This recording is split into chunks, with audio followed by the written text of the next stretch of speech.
کہ قرآن سارے کلاموں میں سب سے افضل، اور انسان ساری مخلوقات میں سب سے اعلیٰ، اشرف المخلوقات.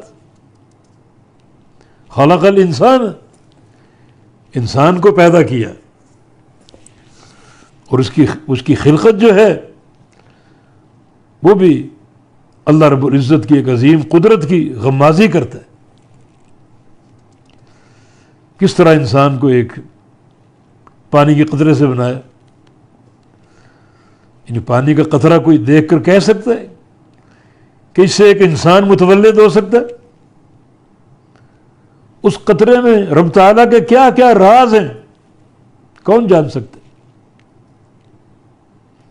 جیسے ایک دانہ ہے، اس دانے میں اس ذات خالق اور مالک کے کیا کیا راز ہیں کہ اس دانے سے فصلیں، پودے، پھل اور پھول پیدا ہوتے ہیں.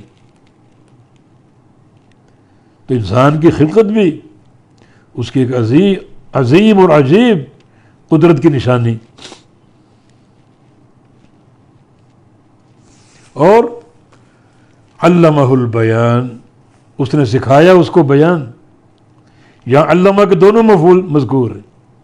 علمہ فعل ماضی، ہوا ضمیر جو الرحمن کی طرف لوٹ رہی کہ اس نے یعنی رحمان نے، علمہ سکھایا، ہو اس کو مفعول اول ہے.